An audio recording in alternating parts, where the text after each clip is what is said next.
Episode 160. We made a podcast. 60? Ooh, that's a hard one. I gotta get back to the books. Wait, what's 70 is 7, right? 77, so 60. Yeah, 160. Well, The problem is you didn't even know this is episode 160, but I did. We made it podcast. We made it podcast.com. We made it podcast on everywhere. We'd like our Twitter back now, at least. Damn, what's the deal? I feel like re-upload stuff so we can get it back, maybe. I think we got to do a re-upload because all my IDs and my social security over just to get this goddamn thing. Yeah, because I think maybe they're backed up, but I just got my social last week. I'm gonna use it. You okay over there, man?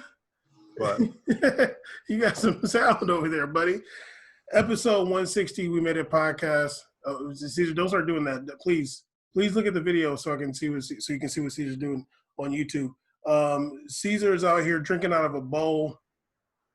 So you know what I'm saying, send him some donations and follow him on Twitch. Please. We made it C's and subscribe to him so you don't have to be using Big Lots bowls for coffee. Yeah, like literally, he's like there's not a handle there. That's just a wow. I'm trying to help you out, man. Anyway, we made it podcast. Man, we're back. Episode 160. Unbelievable, man. Unbelievable. Although I did send an email to LeBron James production company today or yesterday. No, yesterday. And I sent them a DM on Instagram about partnering up. So we'll see what's good. Look, man, at this point, it's like, y'all really got to get on it. We're here, dog. Come on now. The whole movement came and went, and here's we made it in the dust. Like, hey, you know, literally, I thought we was having a movement. Yeah, well, I thought we was showing love to people in the community. The space. Oh no. Okay. I looked on We Made It. I searched We Made It podcast on Reddit the other day to see if we're up there. No. But getting clipped on there.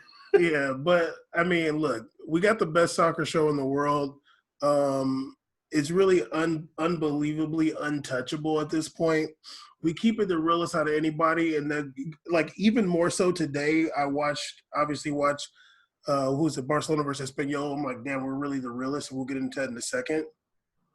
But make sure you're subscribed and make sure, if you got Spotify, just drop a follow on there. You know what I'm saying? It would be nice. And then go and follow C's on Twitch. You know what I'm saying? If you feel like it, yeah, it'd be nice. Oh, and also, did you want to bring in Hardy at some point or no? Yeah, we can bring in Hardy. Okay, but wait, though. But yeah, we got a lot to cover today. We're going to do some recaps, La Liga stuff. We're going to talk about Real Madrid's chances of winning the league. We're going to talk a little bit about VAR, even though we invented the VAR is trash movement in 2018. We really did.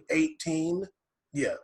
We're going to talk about an article that Caesar and I read.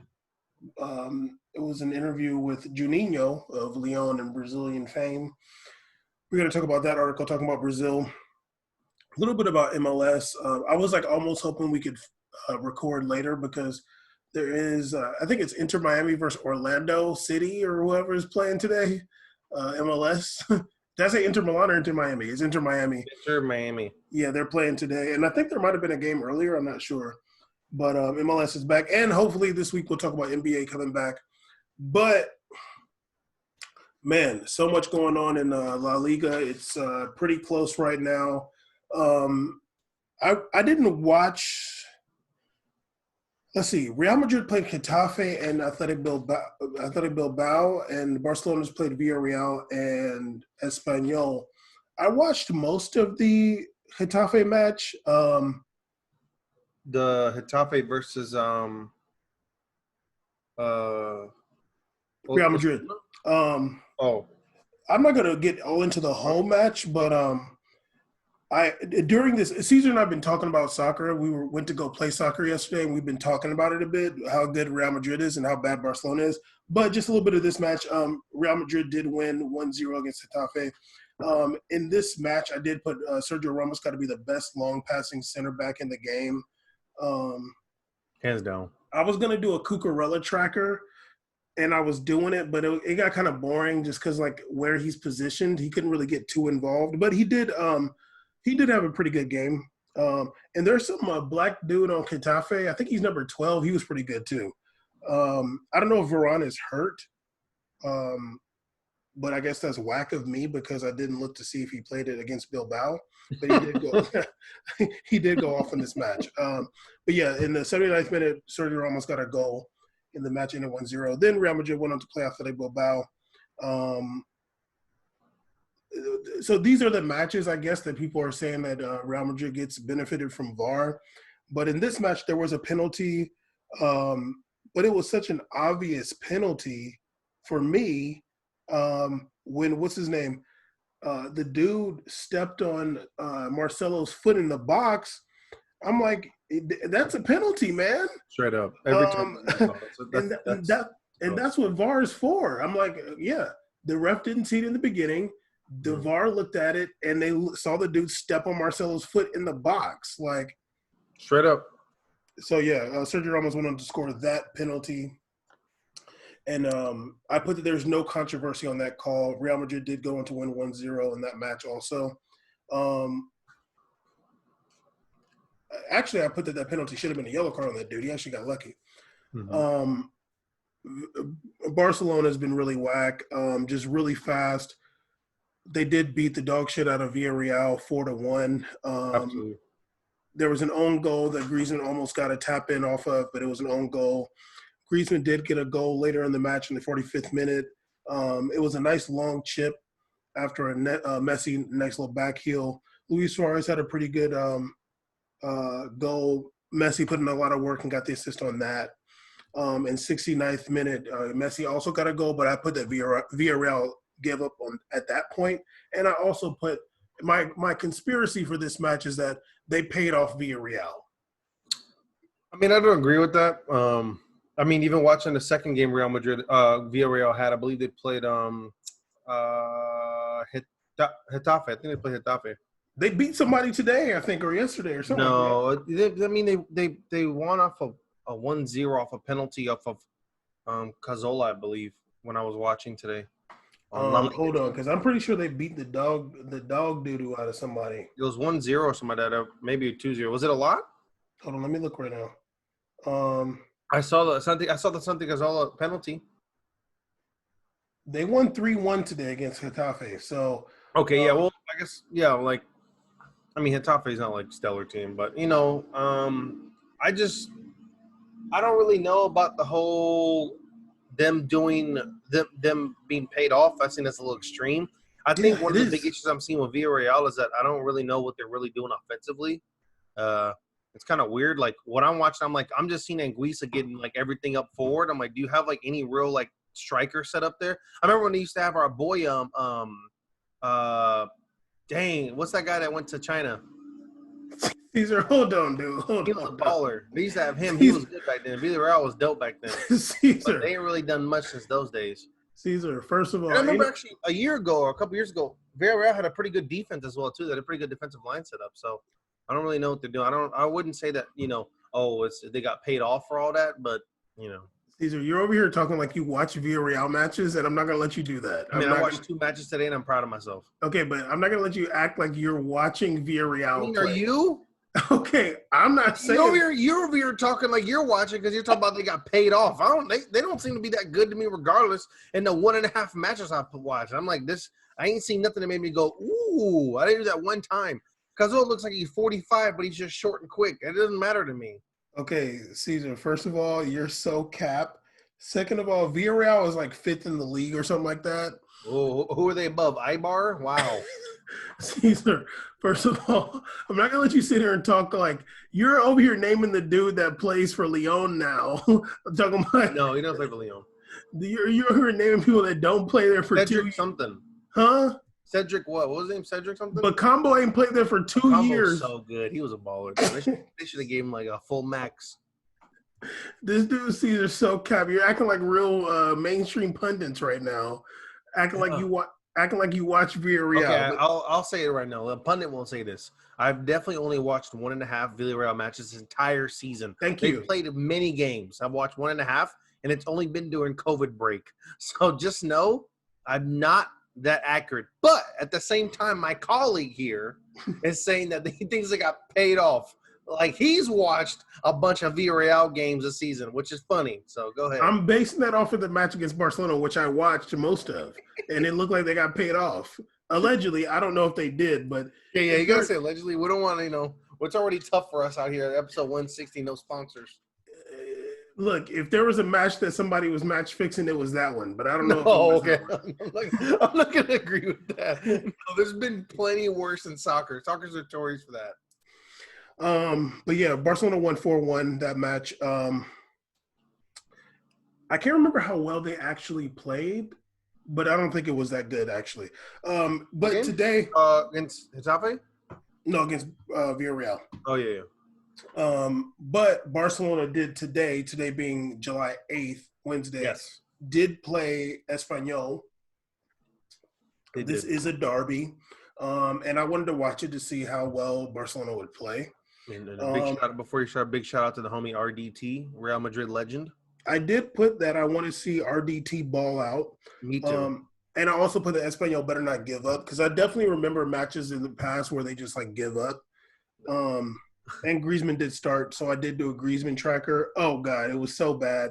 Not like he was playing, not like he was making mistakes, but he just was not involved at all. He's it's funny, when I was watching, I was like, he's playing like he's like running around with a little more pep in his step because he scored. But I'm like, you're still not really doing anything out here. Like he had RDT was doing way more than him the whole game, like way more. RDT had the left-footed left-footed off his weak foot like through cross attempt that guy messed up all in the corner. It was a really nice pass. And he had like 2 shot attempts that were wild. But I was like, that's more than Griezmann did. Yeah, I don't think Griezmann shot the ball one time. Yeah, I was actually watching the game thinking, if Griezmann did that play right there, I'd be like, okay, you're out here setting up team. Like he's just running around and like doing a second pass. Well, he did have a through ball to Luis Suarez. Luis Suarez messed that up. That was nice. Luis Suarez fumbled that joint. He looked old on that one. And also he was involved in that goal that he had the back heel.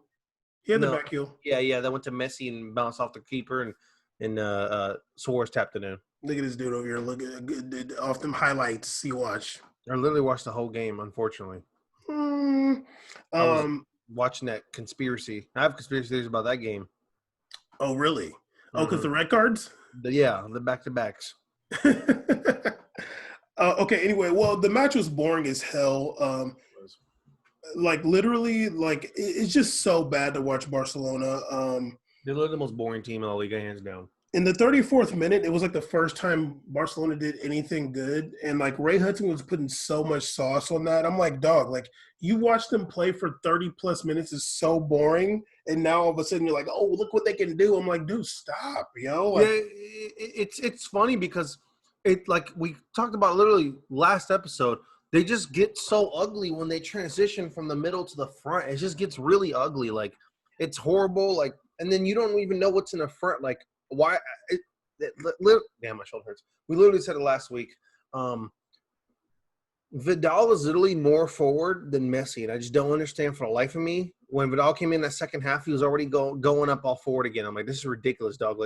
What is going on with this lineup? I don't understand this team.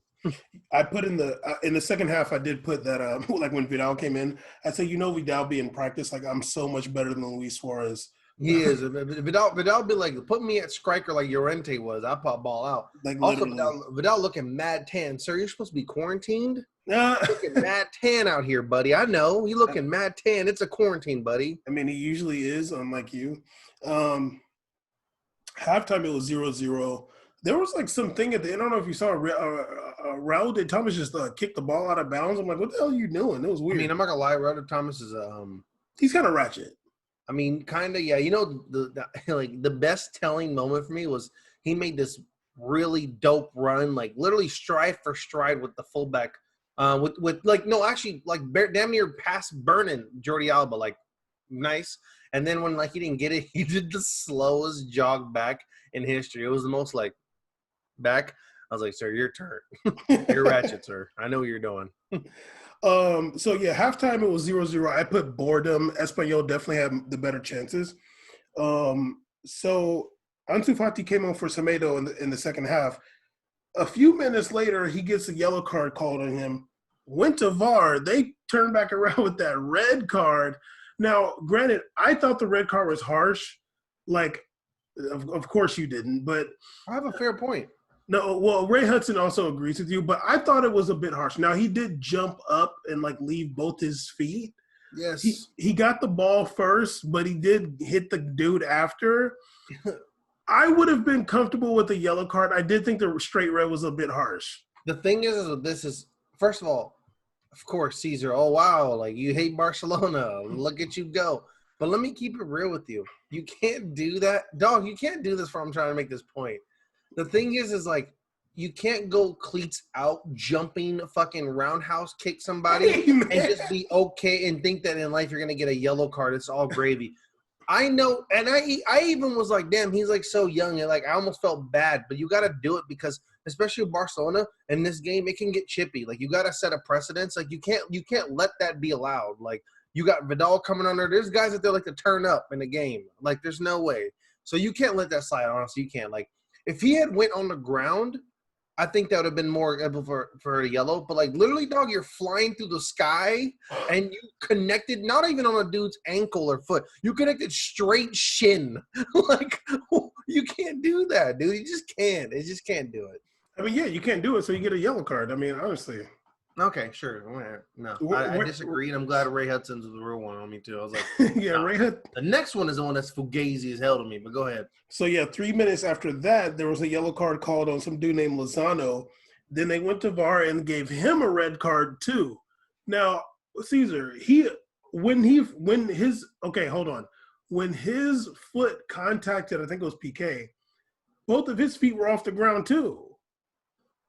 Oh my God, man! We're talking a difference of like 35 inches. Are you kidding me? One dude you're literally gonna make a point off a dude that's floating 2 inches off the ground, but a guy that he literally Ansu Fati was like this, like that. Like you can't do that, dog. You ever show your feet? He was literally Bruce. One guy got Bruce Lee, and the other guy was skywalking. What's like literally it's a total different action. Caesar, let me show you your counterpoint. No, I'm still going. A counterpoint. Lozano, whatever, the fake Chucky Lozano, he had the ball. He was going through PK to make a move towards making offensively. Ansu Fati was coming out of God knows what planet, like a heat-seeking missile. When you hit, that's a red, buddy. He's making a motion to continue playing, and PK put his leg there. PK knew damn well what he was doing. He left his leg there. He knows what he was doing. You saw it in his face. Like, he knew what he was doing. Because he was the one most upset about the Ansu Fati red card situation also. I agree with you. I don't think the Lozano one should have been a red card either. Like, that, I thought that was ridiculous if that was a red card. I'm like, how did that get escalated? Like, what are you kidding me? Like, come on now. You're literally, like, VAR is supposed to be the VAR is supposed to be the party up there that's, like, neutral to the emotions and tempo of the game because they're sitting in a booth. You're making a decision I think that a ref that's caught up in the moment's making. No, that was ridiculous. Honestly, like that, like if anything, we'll talk about the VAR controversy later, but no, I totally agree. I don't think that should have been a red card. Like I'm mostly in agreement with you. Like I don't think Ansu Fati had to be a red card, but if it is, that's fine. Like I'd be like, yeah, like I get it. The other one, I'm like, there's no way that's a red card. A straight red, no way. I was like, look, man, I hate it. Like, I'm not trying to be that dude, but that's not a red, dog. That's not a red. It's not a red. But let me hear one person go out there right now, and go on the media and go, oh, man, look at the elite teams getting favoritism. Look at Barcelona getting favoritism for getting that second VAR to hook them up after going down a man. No one's saying that. But if it was a Real game, they'd be out there saying that all day. Oh, of course Real Madrid gets bailed out. Now it's 10 on 10. Well, that's what you're saying. I'm joking. Oh, okay, no. So then a few minutes after that, 56th minute, Luis Suarez scores his goal. Griezmann, I think Jordi Alba gave a little through pass to Griezmann. He backheeled it. Messi shot it. It deflected off a Espanyol player, fell to Luis Suarez, who shot it. They're trying to act like he's back. Oh my God, great goal! I'm like, literally, he's just shot in a rebound. Anybody that watched the game, if you're like following like Duanges for football or whatever, or goals Instagram, they're literally posting a picture of Luis Suarez and they're like talking about how like he 198 goals in 276 matches. I'm like, bro, that doesn't tell the story. You're like dropping what I call now bail. That's bail stats. You're dropping bail stats because it ain't been what it is. Like it really hasn't. And that goal was just like it literally was gifted to him. Like if you don't make that, you're not a top level striker. Like it's literally right there, like a rebound. It's a FIFA rebound. 20 lucky goal. Like it's right there. Like it's not. It wasn't. He created opportunity. Griezmann put in the work on a nice back heel. Messi came over. Goalie did a good job. I think it was the goalie defended a good job deflecting that. And then he was just there in the right place, right time. Like that's all it was. Like that's not something you can say he's back because you can't rely on that. That's not something you look at and go, man, it'd be nice to see this consistently. What, poaching? No, it was nothing like that. That's cap. Literally, Luis Suarez, I have no problem saying this. He's the worst player on Barcelona. I agree. I'm watching the game. 2 games I've watched at Barcelona since you told me I wish you watched at Barcelona. I don't even know who this guy I'm watching. On the first goal he missed, I'm like, damn, you look so unathletic, dude. You look goofy. Like the worst. Another one. It was a really nice. Oh, okay. He did a give and go with Messi on one play. I don't remember what time it was. I didn't write it down. He did a give and go with Messi, and Messi like put it in front of him. Like I didn't even see a speed change off of Suarez off the give and go. Like, and it wasn't even an apology. It's like shit. I forgot this dude, mad slow. It's probably Messi thought I forgot this ain't 2015 no more. It's over. At the end of the match, like towards the end of the match, there was like some like ball he tried to. There was like 2 Barcelona players running for the ball, and he tried to like give some kind of through pass to them, and it just flew all the way down to the Espanyol goalie. Ray Hudson was so mad. He was like, "That ball is terrible." He's like, "Come on, man! You got 2 guys wide open." I'm like, dude, Luis Suarez is washed. He's the worst player on Barcelona.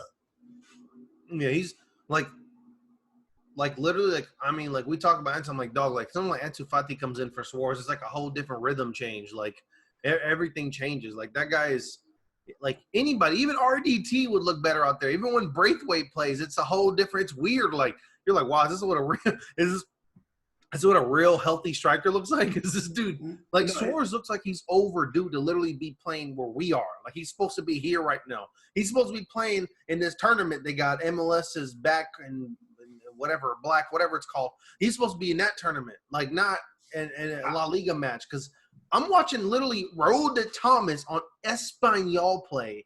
And I'm like, how the hell is Luis Suarez worse than this, dude? Like, this guy's starting for Espanyol, and you look like you barely start for them. Like, honestly, I don't even think Luis Suarez could perform in MLS at this point. And not like, and like I've said, he still has skills on the ball, but like he can't move. I mean, like he can't move. You have to be able to move. On this show, it's fair to say we do empty the clip on MLS on the regular, deservingly so too.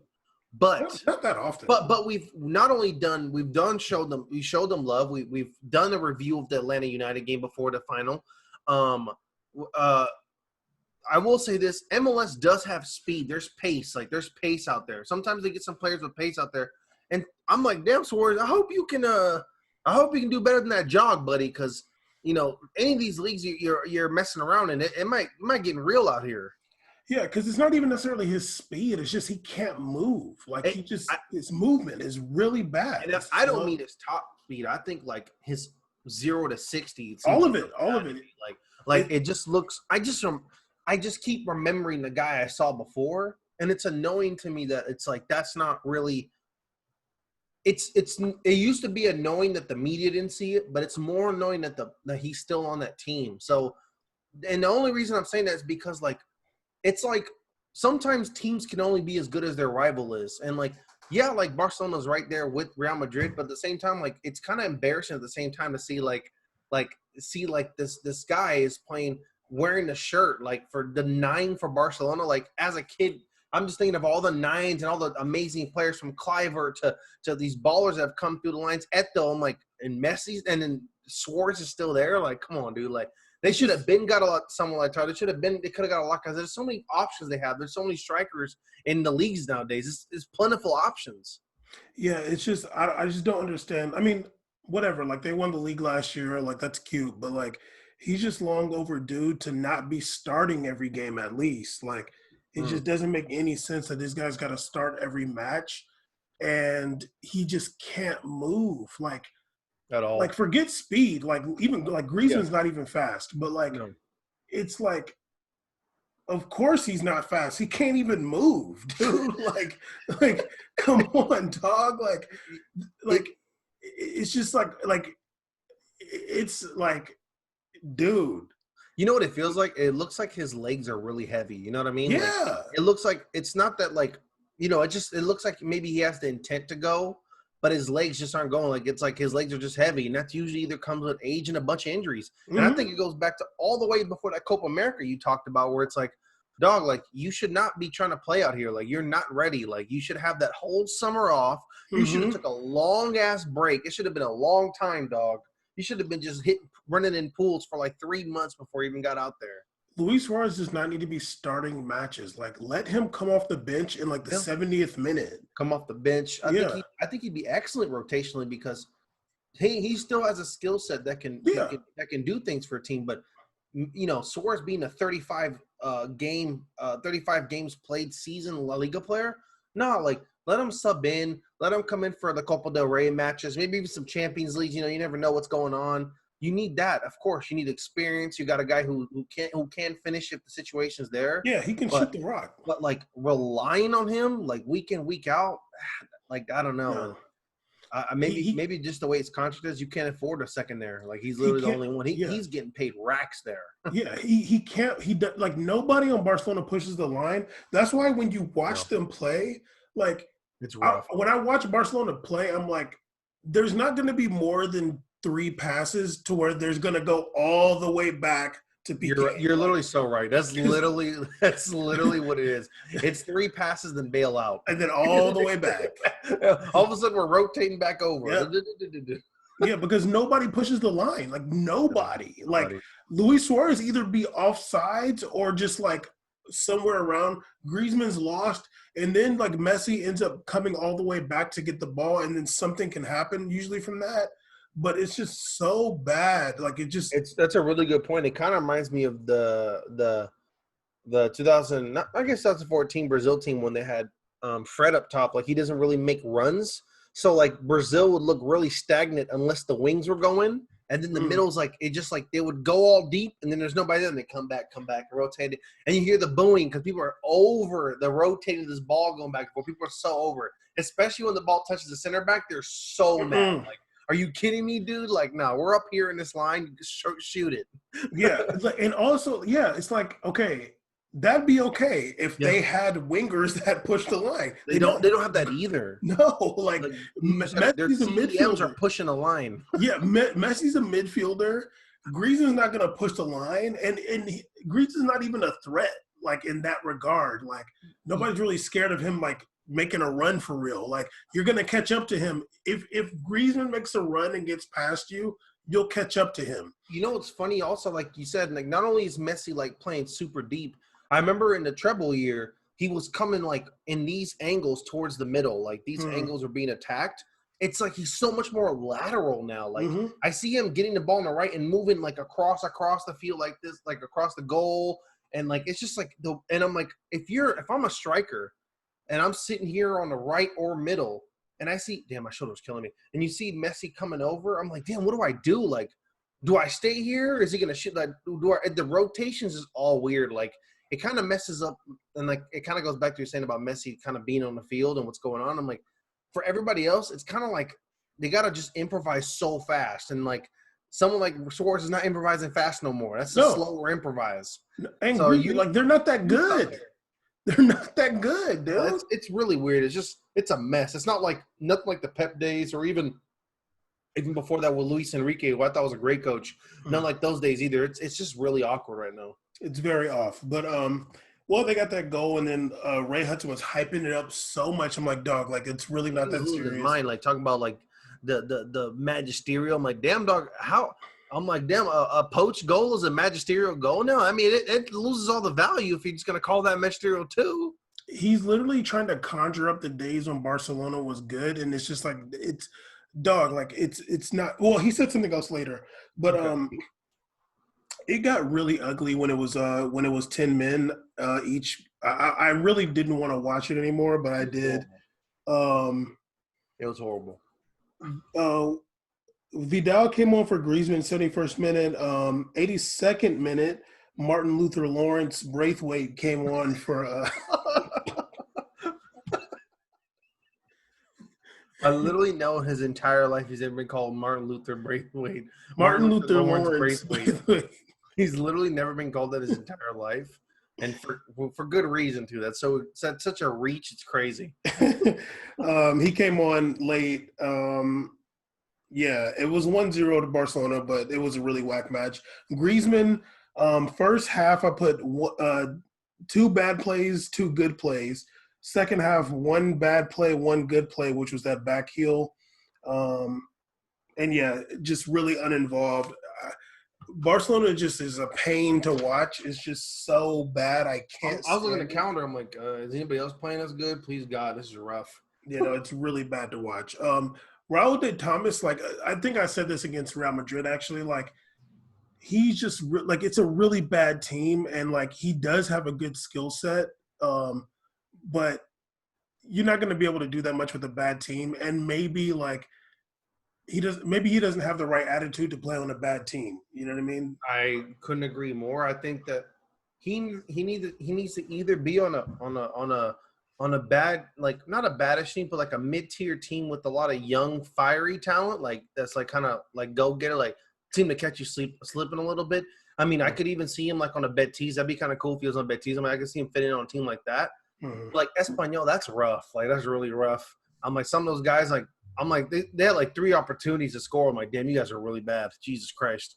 Like they had one player that was coming off the left, off the like I said, the nice kick, nice through pass from the homie RDT, and he just like he had the number 10 who came in off the bench, rotating middle to score, and he like went. He was left-footed on the left side and decided to go towards the goal even further. I'm like, what? Why would you do that? And he just lost out of bounds. I'm like, dog, you need to not. I guess that's why you're here. But yeah, that was rough. They should have brought the home Casiello back.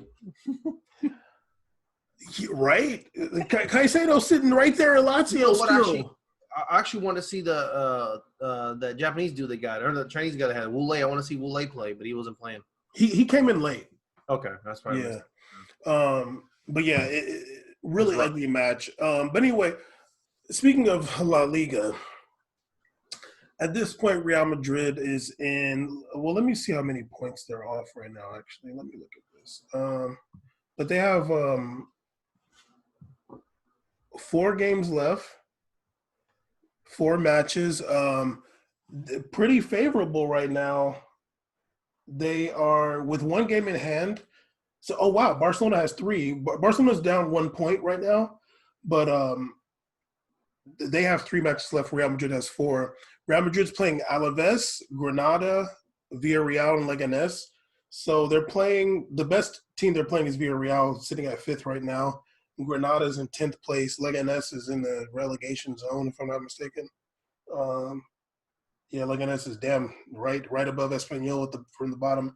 And Dani Alaves is 16th. So Real Madrid with 4 matches – I mean, looking pretty favorable for them to win out and win the league, man. They still got the best defense in the league. They've given up 15 less goals than Barcelona at this point. Who are they playing on Saturday or Friday? I want to say Alaves. Let's see. Yeah, they're playing Alaves on Friday. Yeah, I mean.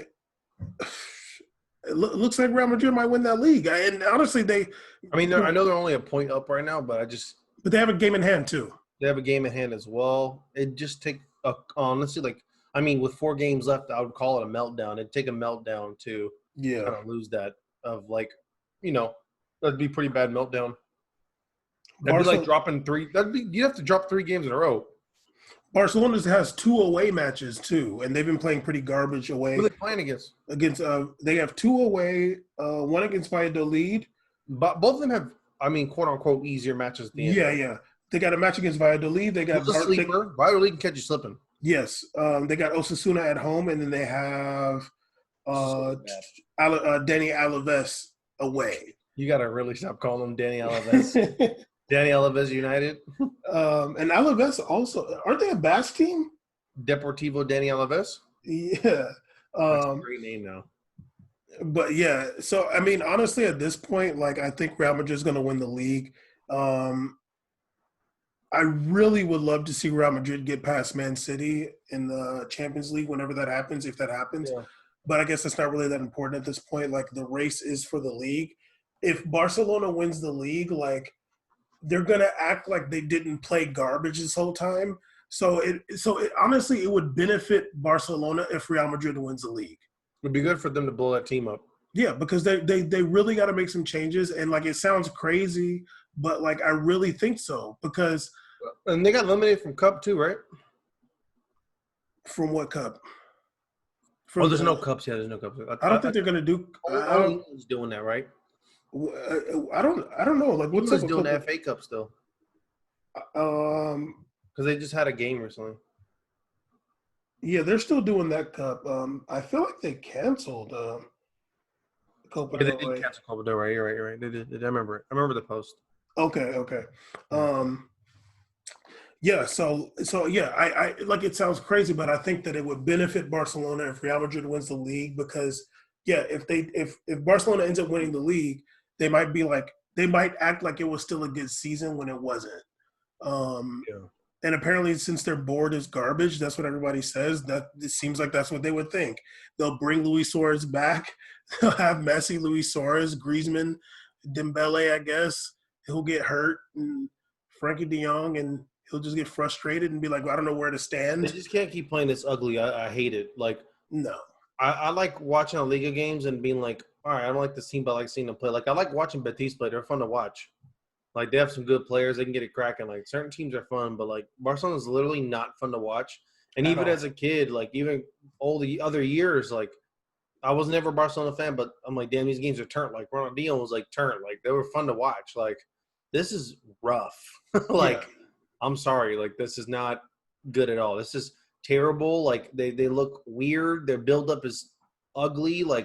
And it's just I'm when it's 0-0, I really feel the it's so hard not to change the channel when it's 0-0. They're the worst 0-0 team of all time. This is tough, man. No, it's tough to watch. And yeah, I do like to see Barcelona playing well because I like to watch good football at the end of the day. Yeah.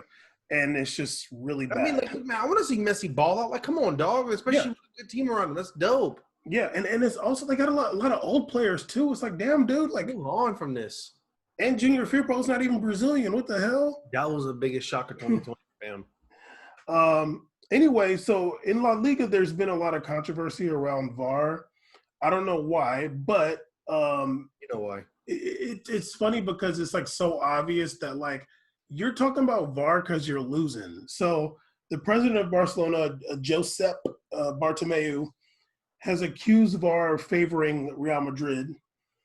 He said, and I quote, "I watched San Mamés match, the one against Real Madrid versus Athletic Bilbao, until almost the end of the second half. I feel bad because we have the best league in the world, and VAR after coronavirus isn't fair. It has changed some results and always favors the same team." And I guess he's talking about it favoring Real Madrid. And it's funny, and also, so actually I'll get into what Diego Simeone said after that. But it's just funny because I've seen matches. I remember I think it was a Clasico, and I remember this was when Nelson Semedo was still good, and he was going up against Vinicius Jr. And Semedo, you might remember, we're recapping it, and Semedo was getting the better of him. It was damn dog. You rarely see defenders actually get the better of the attacking player. But I remember one of them plays, Semedo obviously fouled Vinicius Jr. in the box. And there was VAR at the time. And I'm like, that was like such an obvious penalty. Like watching it live, and then when they're showing the replay, I'm like, that's a penalty. And it did not get called. And nobody on Barcelona, if I can't remember if they won that match or not, but like Barcelona players or president or manager ain't going to go back after winning a match and be like, yeah, well, we got lucky from that VAR call, or I'm glad they didn't call that penalty on us. Like, if you're winning, you're not going to talk about the bad calls that didn't go against you. So it's like you sound like a loser, Josep, and nobody likes you. No, definitely no. No one ever says, man, I love that president. It's good. Yeah, they're just – it's always convenient to complain about something when you're not doing so hot. Hey, I wish he'd look around and look at his team like, damn, my team's not very good. I wish he'd look like, damn, we dropped hella points. What happened to this team I constructed? You don't do that. You want to look at VAR. That's funny. That's really cute. And then next time also, make sure you drop a hat in there. Don't talk about the team. Say Real Madrid. Say it. Just say it one time. Drop a hat in there. I don't do this Pusha T sub-dissing. Do a hat, please. So that was like weak as hell too. Like we said before, I just think that it's always convenient to have an issue with something when it's not going in line for your team. And Real Madrid, I mean, are they going to say this game? Well, thank God we got that VAR in the second part because we got played also. Like they didn't do that comment. Like don't say that then. Can I don't know why the hell you talking about Pusha T. I kind of want to name the episode like Mississauga something, like Mississauga Mansion, like Mississauga Messi. I'm down for that. What does that even mean? Mississauga is the city in there. No, but what does it mean to put Messi on it? It makes no sense. I don't care. That's what Pusha T said. A random title. That's what Pusha T said. I might buy a house in Mississauga.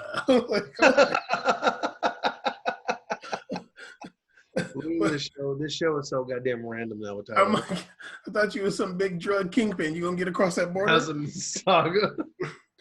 Anyway, him with the thumbs up with the cop. Right. The Young Thug posted. This is great. So Diego Simeone countered that. He was saying that he believes the introduction of VAR has been a good thing for attacking teams. He said, I'm not going to repeat things I've already said, and now it doesn't make sense.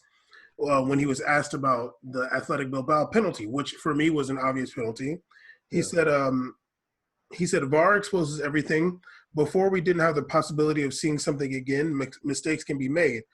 He said VAR is fair for everyone and with those who win, because if they get given more penalties, it's because they attack more, like Real Madrid. Which is not even for Real Madrid. That's like basic logic. Yeah. You create opportunities, you're going to get VAR. You're not going to get VAR if you keep going 3 passes up and 4 passes back all damn day. You're not going to get VAR calls. Yeah, you're not going to get penalties if you're not in the box getting it cracking. Get in the box and make something happen. Maybe you'll get something. And also, like, it's not even just being in the box. It's not like corners or whatever. It's running in the box, like movement. There's got to be a statistic that shows Real Madrid is probably the most dribbling in the box team ever. They're always up in the box creating havoc all the time, whether they come in deep off the left and the right or they're right in there just making stuff. They create chaos for defenses. So what happens? Chaos teams make mistakes and foul. It's not about stagnation in the box. It's about movement in the box. A player is not going to foul a stagnant player. But if you're moving in the box, if the ball is moving and players are going into the box, like the ball is like on the 30-yard line, but players are going into the box fast, or players are converging into the box, moving with or without the ball, then that's how the defenders end up fouling them. If you're just standing there, like I remember when Barcelona played Napoli, it's just hella standing around. I'm like, There's not movement. Like, you got to be moving, man. Yeah, I'm going to keep it all the way real. I mean, it just kind of goes back to what you said about how Messi plays, and I'm even going to bring it into how Neymar plays sometimes, and even Ronaldo. The thing that makes Barcelona great right now is that they don't have like a singular dribble dominant player on the field, right? There's a lot of good movement going around. There's players that can dribble very well. There's players that are. You said Barcelona. You mean Real Madrid? I mean Real Madrid. Sorry. Yeah. Okay.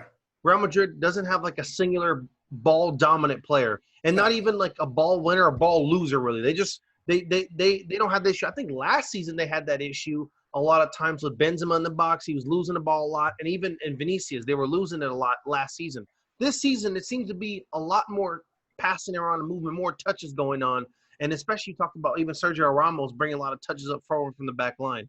So what we've noticed, especially like with the issues PSG has, of course, when they play Strasbourg and these other teams and the German teams they play against, they do fine. He's able to take the ball for 10 seconds and just go deep and do something cool. And eventually it works after he's lost it 6 times before that, of course. But when it gets to these grinds, these games, and especially in this setting we have right now, which is almost like a tournament setting, every 5 games, cooling breaks. I mean, I'm going to keep it real. The 46-minute mark in the Barcelona game, everybody looked tired as hell. I'm like, y'all are tired. Like, everybody's kind of jogging around, and you just had a halftime. Like, they look kind of tired. So you can tell, like, it's getting there. It's tough. It's not easy right now. Not having ball-dominant players and is helping teams. Like, if you're passing a lot, you're benefiting so much. You're probably in better shape overall, and, like, the ball always moves faster than players, so you don't have to improvise as much. So Real Madrid, they get in there. There's a lot of movement going on. Isco's a great passer. Marcel, I can go on the list. Everybody can pass the ball. Ferland Mendy's a good passer. They all are putting in work. Like, Real Madrid has the perfect style right now, and it's showing in the results. Even when it comes to penalties, it's showing. But teams like Barcelona right now, like I bring it up again, Messi taking the ball from the half line, bringing it up all the way up there. Messi getting the ball in the right corner of the penalty box and dragging it all the way across the left. It's just like, dude, like it gets tough. It's a different kind of Messi, like it's a different kind of like chaos you're creating. Like it's worse for your own team too, because people don't really know what to do. Like they're spatially, the team's weird. You don't really have a true left wing out there. You don't have a real right wing. So it's like everybody's kind of awkward. It's a mess. So when you see a team like Real Madrid, they're just flourishing with their form right now. Yeah, and like you said, like having a ball dominant player is not always a good thing, because I've been watching Barcelona a lot, and like sometimes like Semedo will have the ball and he's like trying to get forward, but then he'll like stop, and like Messi's like right next to him, and like there's so much pressure to give the ball to Messi. Like there's always going to be that pressure. Like we like you can't. It's almost like that 2010 Kobe effect. You just like, or 2012. You just like, you have to give it to him. But what are you gonna do? Like for better or worse? And it's like, and like that's a similar situation with PSG. It's like there's a pressure to give up ball, because they're both like attacking mids more than anything. Mm-hmm. There's a lot of pressure to give them the ball. Real Madrid obviously right now don't have that pressure, and even when Ronaldo was there, Ronaldo's playing out on the left wing. Yeah, he's out of the way of the whole. It's so true. That's a great point. There's not pressure to give that guy the ball when we're passing around. Like once we get like, and he's also not dropping way back. So even like with Zlatan at PSG, like Zlatan's dropping back, you got to give him the ball. Like when Messi drops back, you ain't gonna keep going. Are you kidding me? I want to see Busquets do that. Like Messi drop back and he just. I want to see Messi run back and Busquets like pump dribble in front of him, like. Yo. You know what he do? He keep running all the way to the locker room. He's just gonna pass the ball. He's gonna do a give and go and just keep going to the tunnel. Like he's gonna go start hanging out with like Valencia did on them child support payments. He just gave that ball, got injured, and was like, go. Yeah, like literally, if Messi drops back, if Neymar drops back, you gotta give him the ball. You gotta give him the ball. You really do. I hate to say it, but you really gotta give him that ball. Yeah, and like he came there for a reason, not to hang out with you. Yeah, no, and that's not. It doesn't mean that that's gonna not work for you every time. Sometimes that works. I mean, they're magical players. Sometimes it's gonna be incredible. Yeah, but like, is that the best way to play fluid football when you don't have really good players surrounding you? Probably not. With like. Obviously, Real Madrid at this point, like they all share the ball. There's nobody who like No, they really. There's It's nobody who like everybody looks like they trust in each other's skill sets like that. Like, there's no team I've seen that has that reality. Like I'm gonna keep it real with you. Since I've been watching the sport, even when Barcelona was balling, I've never seen a team in general where they all trust each other's skill set. Yeah. Much as Real Madrid. Well, Yeah. I'll say like since Zidane's been there, like fair. Okay. They all trust each other for like long balls. Like they trust each other's control. Like you were saying, like everybody can pass the ball. We're absolutely leaving Gareth Bale out of this. Like, do not. How did he get into this? We're not talking about Gareth Bale at all. When we say all the players, yeah, no. When Real Madrid is like set up, the worst passer is Casemiro, and he's a good passer. He's a very good passer. Like, I'm not saying he's bad. He can drop some dimes and stuff. He's good. And the worst control is Casemiro, and he's good control. Yeah. So like they all arguably one of their best CDMs ever. Yeah, and so they all like they all trust each other's skill set. But going back, like even though this is random and don't even matter, but even when Ronaldo was there, like there's pressure to pass him the ball in the final third when that's favorable to you. Like it's a good idea to pass him the ball because, and not just for scoring, because he's also a really good passer of the ball. Yeah, he literally does it all. Yeah, so in the final third, you have the ability to get somebody who will shoot from anywhere, is accurate from anywhere, and also can pick out passes, and just as good as anybody, and also wants to get in the box with the ball, which draws penalties. This ain't rocket science, man. Like, yo, if you got Griezmann and Luis Suarez, and you got Messi playing like next to Busquets, getting the ball next to Busquets, who's gonna win a penalty? Because Griezmann can't dribble. I seen Griezmann. I saw him trying to make a move. Yeah, you need to stop it, buddy. There was two times. I saw that little step over. I'm like, who are you, dog? There was two times. The first time he got the ball taken away. Saw that too. The first time he got the ball taken away. The second time, there was a foul called. Like he drew a foul and it was like close to the box. But even with that, like he didn't even do anything. Like he can't dribble. Luis Suarez, like once he gets around the box, like he's not trying to dribble at a player. Like he's not going to really draw a penalty. This is obvious. Like I don't want to just go off about. You're going off though, but go ahead. Barcelona don't play good attacking football. They don't play for them to score multiple goals, a team has to have a meltdown. Yeah. Like they don't play good attacking football. Things have to fall in their favor really well. Yeah, and when they start talking about VAR specifically and like winning penalties, they don't play the type of football that's going to win you penalties. No. Real Madrid is playing the type of football that wins you penalties. Yeah. Like it's just, I mean, for me, it's just like a very, like Diego Simeone's saying a very obvious sports thing. Like this box is big, get in there and move, dude. Like literally, like Simeone and Zidane basically said the same thing. Like, I mean, they're just creating opportunities. Like it was almost like, it takes just the dumbest statement ever for Simeone to back up Real. Like, there's no way in hell he wants to do that ever. He probably looked, he's like, come on, are y'all kidding me? Like, that's literally like, come on now. We know basic soccer. Yeah. If you're not creating opportunities in the box, you're not going to get penalties. It's literally that simple. Yeah, like it's just like basketball. Like sometimes I'm looking at LeBron and I'm just gonna drive and get fouled. literally 90% of D Wade's career was like, okay, yeah, I'm not a great three-point shooter, but I'm gonna get up in that paint and I'm gonna get it and one, and I'm gonna get a foul every time. And it was so annoying. The line is shooting 14 free throws. I'm here watching 14 free throws happen, but it's going to happen if you get there. But if he's shooting threes all day, I'm pretty sure his free throw numbers are going to go down. He's not going to have as many attempts. It's just obvious tactics. Get in there. Yeah. And Hardy always talks about this. I think Hardy thinks he's a revolutionary for seeing the basketball comparison with soccer. We've been talking about it since episode 2. We were doing NBA lineups. But like we talked about Balotelli posting up people in like 2017 or whatever we did this.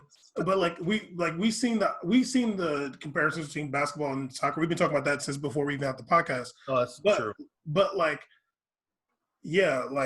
a good player just drive to the box. Either you're gonna score, you're gonna get fouled, or you'll miss it. But it's an easier rebound for the offensive rebound. Yeah, you make something happen. Yeah, and even if you miss the layup or dunk, whatever, and the other team rebounds it, it's not like an automatic counter. No. They got to bring it down and set up. You're shooting a three with a long rebound. It's there's less room for the team to work with. Bam, what was your stat about Griezmann? It was four things he did good, 3 things he did good?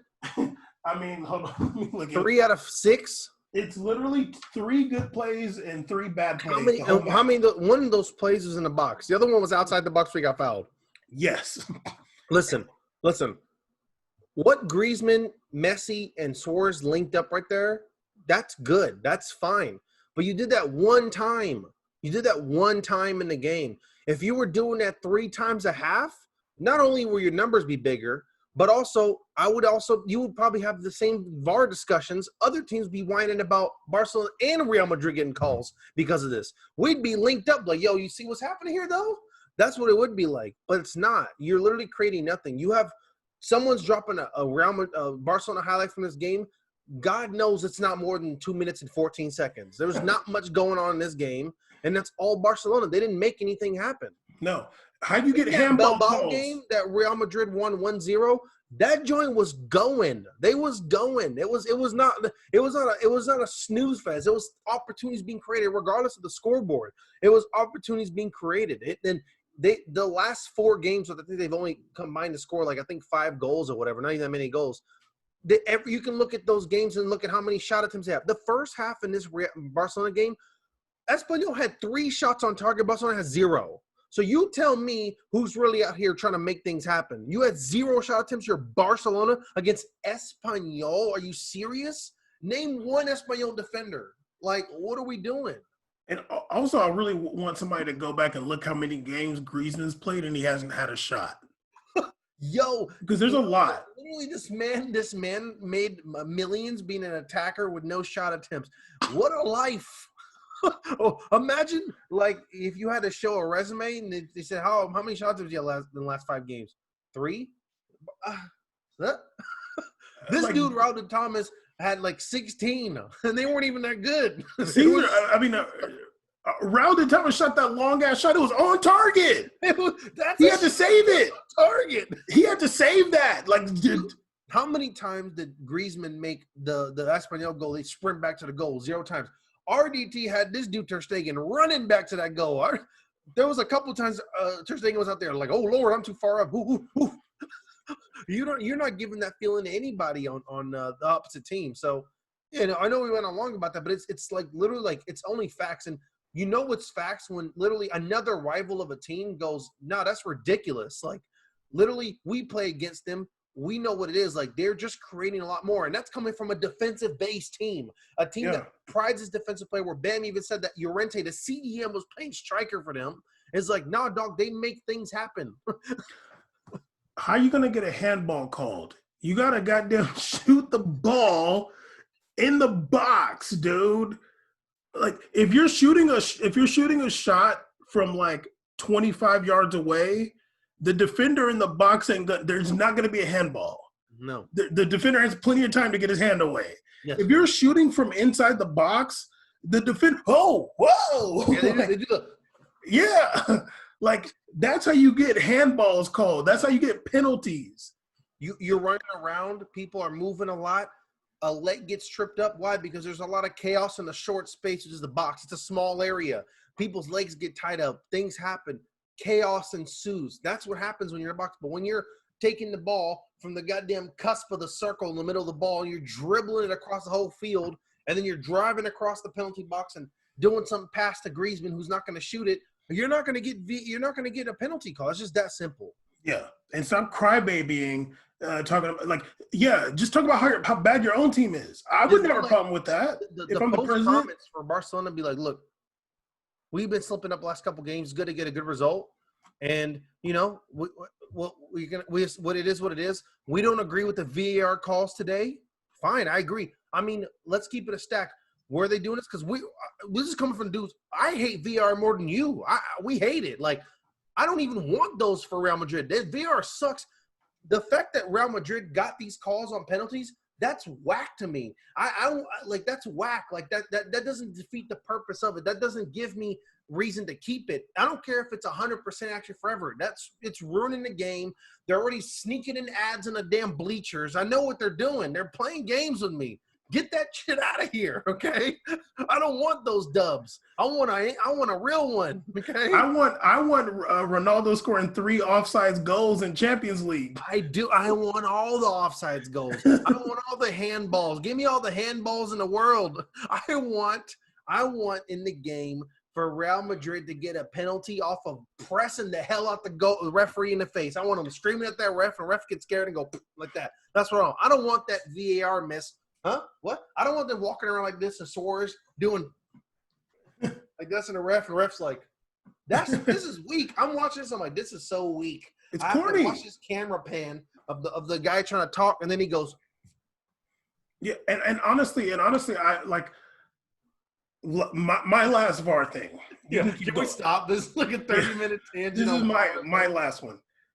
I've seen the worst thing about VAR is not when there's a call and they go up to the thing. Mm-hmm. It's when there's something happens and they don't.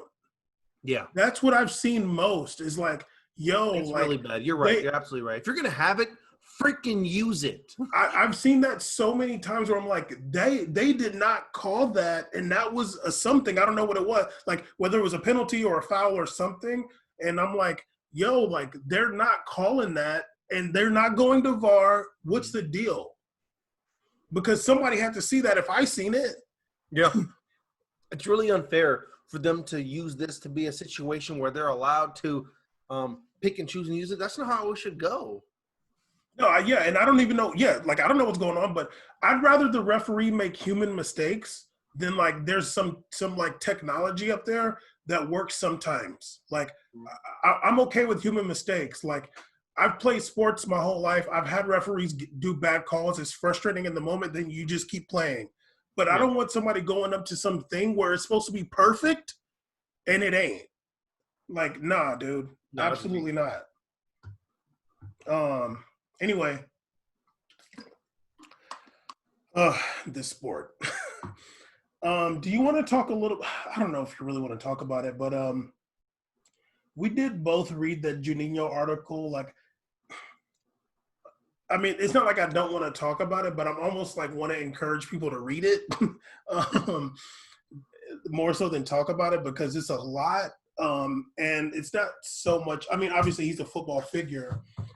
He's talking a lot about like Brazilian politics, though. Juninho being the current, he has a position at Lyon right now. What is he? Is he a player director? Something like that. He has some kind of he basically has a suit and tie job over there. Sporting director. Sporting director. That's what he was. Yeah, he's a great he had a really good article in the Guardian talking about. I mean, it was an interview. The headline said that there's thousands of George Floyds in Brazil. So, I mean, he talks about racism. He talks about the president, Jair Bolsonaro, who may or may not be on his deathbed from COVID-19. One can only hope. But if only the world would, that's the only gift we'd get this year. But go ahead. Actually, I wouldn't. Actually, no, I don't want him to be on his deathbed, but I'm down for an amputation. I mean, CG read it too, but like the thing about it that was really cool. Obviously, I don't know that guy's politics until this article, and it was cool to see him like talking about Dilma, the coup against Dilma, talking about Lula, like talking about things that's like relevant to today, talking about how like I think he called Bolsonaro the WhatsApp president, like how there was so much fake news. The best thing ever. I was like, that's such a bar. Yeah, like talking about so much Definitely fake news. WhatsApp facts president of all time. Like talking about so much fake news that went around during the election. He talked a little bit about Neymar, but he wasn't like necessarily so critical of Neymar. He kind of talked about the culture in Brazil and how like that influenced Neymar to go to PSG. I think I said he talked about racism and talked about like how much he cares about like his beliefs, that he was willing to like lose relationships with family members because he takes his beliefs that serious, and like human rights and things that like he perceives to be the right side of history. Caesar, being Argentinian yourself, I mean, never. I mean, don't stain me and my beautiful name for that with that country, please. Thank you. but yeah, what'd you think about when you read it? I mean, I'm sure you only read half, but go ahead. I mean, one of the crazy things, I mean, like I've always there was two cool things I've liked about Juninho and Pernambucano my whole life is that number one, we share the same middle name, which is always dope. We're both Augusto, which is fresh. No one's really an Augusto. Second of all, I remember when I first watched him. I remember when he came on the field. I believe it was 2000. Was it 2006? I think, or 2002. He came onto the field, and I was like, "Who the hell is this dude?" And he whipped in one of the filthiest free kicks I ever seen. I was like, Lord, that right there is a specialist, sir. Like that, he's a true specialist of free kicks. I mean, that's a guy where it's like you literally don't want to get a free kick situation to happen because like that's a problem. Like he does those. What resonated in me were two things about this article. It's what the article's about and the reaction to it. The reaction to the article is what really pissed me off the most. So in preparation for today's show, I was kind of like looking up like what was like kind of like what did the media and people grab from this article. Literally, it's the most garbage I've ever seen in my life. There's a whole article about everything else that grabbed one sentence from this whole article, and that's what they want to take out of it. No one wanted to bring up João Pedro or nothing, but I'll get that in a second. Juninho, I of course I'm always gonna be inclined to cheer for Juninho because he is Nordeste too. Like that's my own people. Like you got to Recife, the real North. Real North. It's not the real North. We're definitely the real North because we were the original slave trade movement was here, not Recife. So it started off here, buddy. The first port, first country, first capital, Brazil. Salvador AOG all day. Not Recife, Pernambuco, dun dun, oh Recife, Olinda. How's the song go? Recife, Olinda, dun dun dun. Whatever. That's whatever. Caesar, can I say something? It's more north than Salvador, though. Yeah, but that's Nordeste doesn't mean north only. Nordeste is northeast. We're more northeast than Recife. They are. Actually, you're not. Do you see that booty cheek that pops out of Brazil? Caesar, we're in that bump, buddy. Caesar, I will put this camera. Put the camera up. We're the bump. We're the bump, man. You see that bump? That's us, dog. Hold on. Look at that bump. You see that bump? Caesar. Uh-huh. This is Salvador here. Yeah, okay, you said we're talking about Bahia, buddy. We're talking about Bahia. This is Recife here. This is Salvador's here. Port spot. So it's even more north and more northeast, actually. Okay, you're right. Did you win your point? Are you happy? What you wanted to get out of this? I love geography, so don't play with me. Okay, you win. Congratulations. Anyways, back to what this article was really about. So it really sucks because with him, like it really sucks. What I like most about what he said is that it's something I resonated with. The first thing I thought when the whole Bolsonaro situation, which actually he didn't even mention this, I feel like he does also too, is he lost a lot of contact with family due to his political ties. That's how I felt. It was difficult after arguing with everybody about what's going on to even like not like associate yourselves with some of your family members, because to me it's so much more extreme than in America. Like, yeah, like the difference between America and Brazil is that at the end of the day, Donald Trump was a celebrity. Like he was a TV figure. Like he was on a TV show on NBC. Like people were doing this sign, like you fired all the time. Now he was like a meme. Like he was part of a joke. The only relevance that Bolsonaro ever had was he was a joke among his peers inside of Senate and Congress situations where he was there for 20 years doing the finger bangs and the jokes. And they just thought it was funny. So he was part of the joke in there, and he got into a position of power. The fact that people were using these wild, mad, blurry screenshots of facts you never look up and spreading them around WhatsApp, and then this is what led to what we have now off of lies. People were vehemently defending this man without doing their own proper research. So it was hard to me to even associate, especially people who were of African descent in Brazil associated with a man who's been vehemently against people of and had policies and very racist things said to people of any kind of black origin in Brazil and even indigenous origin. So it's really hard to even know that you have somebody that's related to you that's riding for that. So I feel him on that. And especially when he said from 80 to 90, I'm like, dog, that's only facts. I literally don't talk to anybody really that much anymore. I just say hello. Another thing I think I didn't even think I was really going to like, I didn't know he was on this side, because now even when I look at any Brazilian on TV, I default that you're a Bolsonaro fan until I'm proven otherwise, because I don't want to catch myself rooting for you. I don't want to catch myself rooting for you. Like, and then I'll be like, oh, come on, man, really, dog? Then that's a waste of my emotions. I'm gonna go like, yeah, I kind of want to see you lose because you might be on that side. Then I find out later like, oh, my bad, dog. I just thought you was riding with the wrong team. My fault. Like, that's the kind of attitude I have. So shout out to him. I think that he talked about some things that were extremely deep, and it's important to highlight that what he was saying was not saying that America doesn't have, its own issues going on. Of course, George Floyd's passing was terrible. Oh, go ahead. Sorry. You going off. Now, hold on. I'm not mad about you going off, but I just want to say this too, that people know the name Brazil. We've talked about this before. People know Brazil. Everybody knows that name. People have an association when they think of Brazil. Like, it's not like Mozambique. Like, it's a popular country and it has a perception. You say Brazil, people an image comes into their head. Mm-hmm.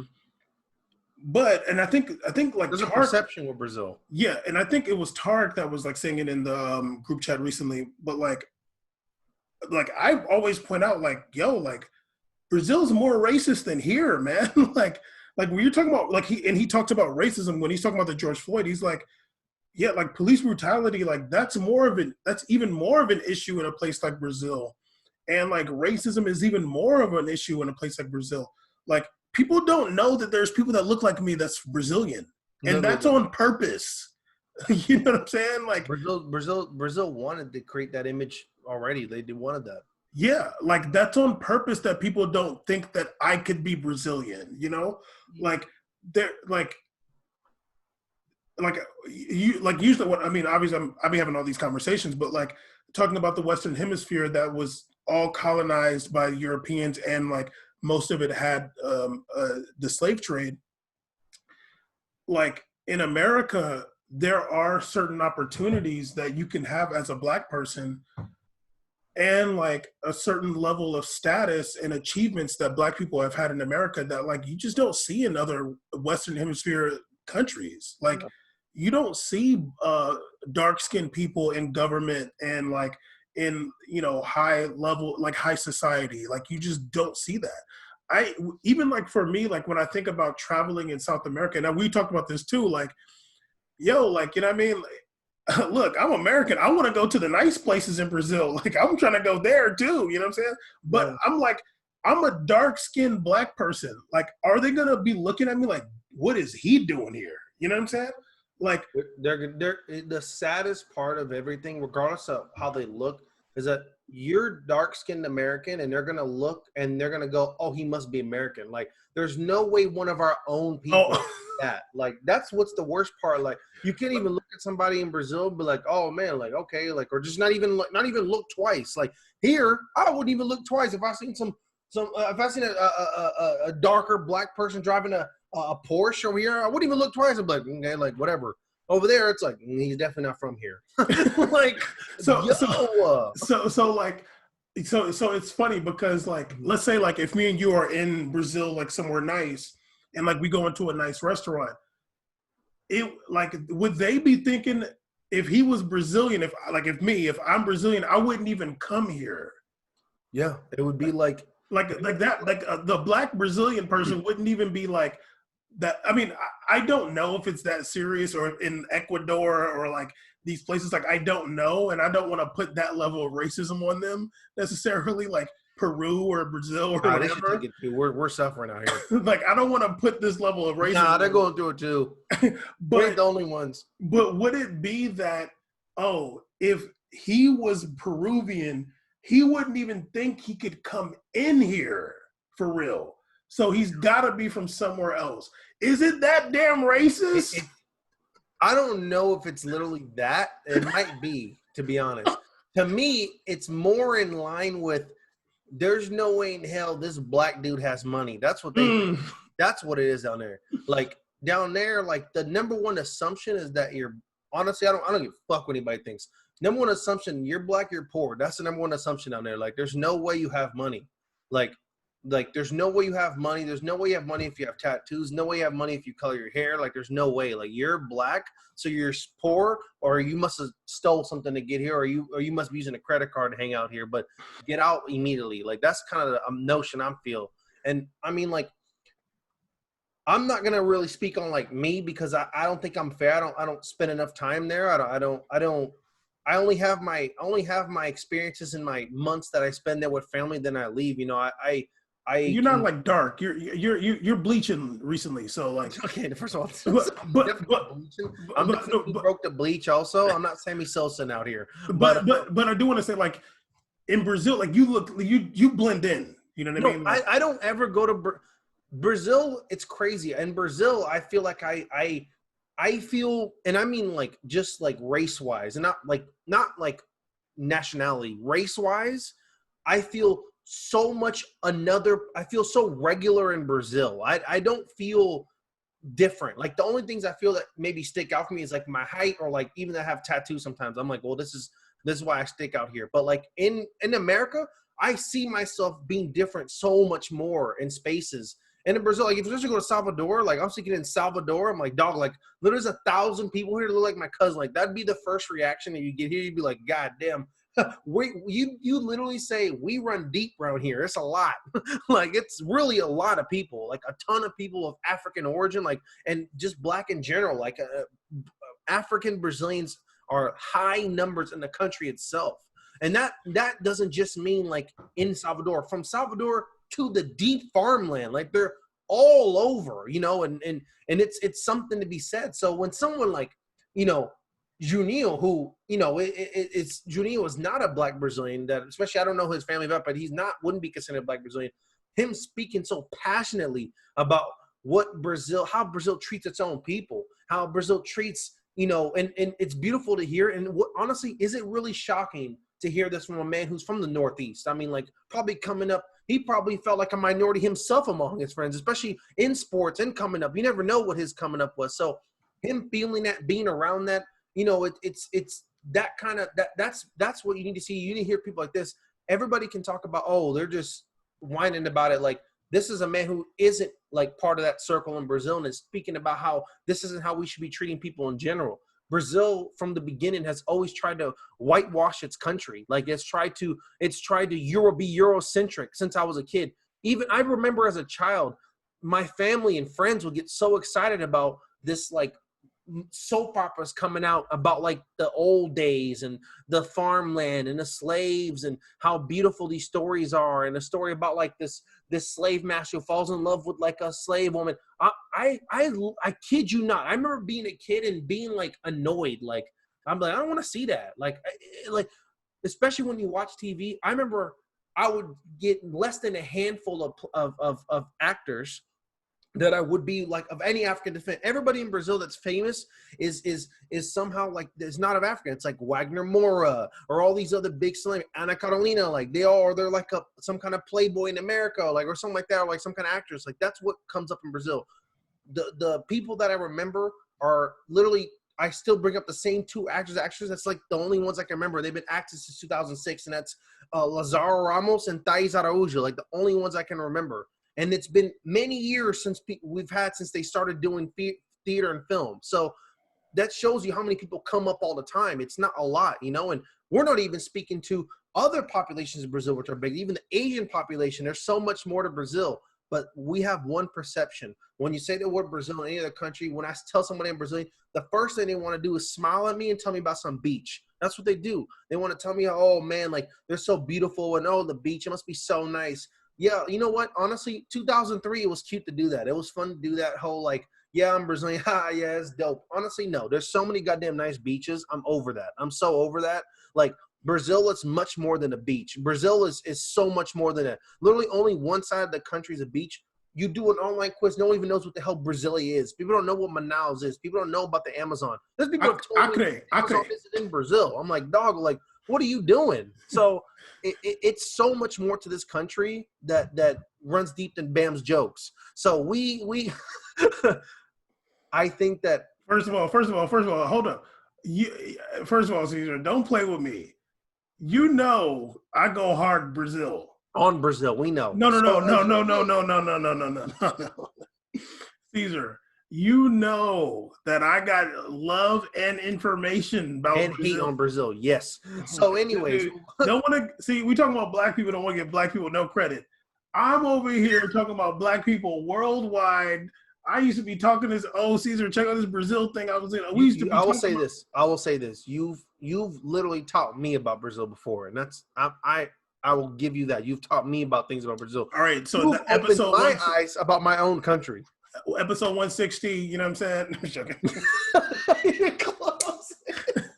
No, but honestly, going back to anytime we talk about this stuff in Brazil, it just I can't help but like just feel it. So I probably rambling a lot, but just in terms of the article, it's a great article. It was actually when Bam sent it to me, I read it immediately. It took me 9 minutes to read it, and I'm not kidding you. Like I was sweating. I was sweating because I was literally chilling with the AC on, and I started sweating because I was getting frustrated and I was feeling it. Like I don't even want to watch the interview. I really don't. Like I don't want to watch this interview he did. Like it's I can only feel the passion this man has spoken, and you know, especially when he talked about going to America with his family. Like I was like, dog, I feel you. Like it was like. After I left Brazil in 2018 from spending some time there with my family, I was so excited to get home to get away with it. And then boom, we had the Trump thing to happen here too. I'm like, I literally can't escape this crap. So it sucks. But you know, the best thing he said is in Brazil, there's tons and tons of George Floyds all the time. And it's true. And the thing about Brazil, it's so much more extreme because people in America don't even understand as bad as it is here. There's so many things that are still like a level that Americans don't reach. Like, yes, we have wild incidents that we post about online, but like there's a level of humanity that still exists here. Unfortunately, in Brazil, there's a level of humanity that's non-existent. You know, there's a level of humanity that's terrible. And it talks about from the 14-year-old with all the bullets shot at him, the 8-year-old girl that gets shot on her back, like dog, like those are just two names, and other names we'll probably never hear about, dog. Like it's so much that goes on. It's terrible. Yeah, no, it's like I remember, I think I was talking to Salam before, and she was like, "Oh, like Brazil." But I'm like, I don't think you know about Brazil, and obviously I'm not just saying like, oh, it's all bad, but it's like, yo, like they got like poverty. It's first of all, I'm like, it's a huge country. It's hundreds of millions of people. It's like the biggest country in the Western Hemisphere. Like it's bigger than America without Alaska. Like it's huge, and it's like, yo, like. You never like looked it up. Like it ain't just like beaches, and even I'm sure on the beaches you got to be like watching your back a little bit. Like it ain't like any like I mean obviously I'm somebody who cares a lot about geography and like world stuff, and I'm like that. So like when somebody tries to tell me about a place or like, oh, I want to go here, and say, okay, like what do you want to go for? And like, do you know where you're going? Are you going to be just some typical American traveler, ignorant person? Or are you going to be like, oh, well, damn, you know what? There favelas, what's that? Like, yeah, dog, like, you know what I'm saying? Like, should I walk in there? Yeah. And also like you're saying, you know, obviously America has, I mean, it's the world, so it's got wild stuff and it's got poverty. I'm also an American citizen. There's a lot of effing issues here. That is not true. Yeah, that is facts. There's a lot of problems here, straight up. But like when you like, we also have a lot more of a rule of law and a lot more of a culture of democracy. Yeah. When you're talking about some places in Latin America and let's just speak about Brazil in particular, like. There's a lot less rule of law and a lot less of a culture of democracy. I'll blame America for that. Yeah. But that stuff matters. And yeah, obviously like Brazil is a young democracy. It just became a democracy in '88, I want to say. Very recent. And like even if you start voting tomorrow, like it's December 9th, '88, we're voting now. that doesn't create a culture of democracy. Like a culture of democracy takes a long time to build. Culture in And general takes a long time to be ingrained into people. It takes yes, generations being taught other generations on how things are. yeah, and it like, I mean, I don't want to be going so far off this, but whatever, screw it. The thing about a culture of democracy, like what it like when you don't have that, you have corruption and cynicism. So Yeah. like the people will just assume everything is corrupt all the time. When you create a culture of democracy, like people think that they're like things can be fair. Somebody the evil people will they feed on that culture of cynicism to be like, yeah, like don't like it's not worth it. Don't ever try to fight for your rights. Don't ever try to stand up for anything important just because it's just not worth it. Somebody like Bolsonaro comes along to like reinstill that in people so the evil people can take everything from everybody and to just like be cutthroat and like not care about anything but yourself and money. And that's exactly what Juninho is talking about. Like, especially when he's talking about like that culture of money, when he's talking about Neymar too, he's like that, like when you don't have a culture of democracy, that cynicism is like, oh, I made it, like screw it. Like I can get some money, like screw everybody. Like Bolsonaro is there to like bring back that culture of cynicism, just like Trump. Bring back that culture of cynicism. Nothing's real. Everything is corrupt, and like I'm the only one that can like save you, kind of thing. That's why these people are bad. The culture of democracy and like a culture of justice and human rights and like caring makes it so people can be like, I should not be done wrong. And then there should be a system in place where me and Caesar and everybody else should not be done wrong.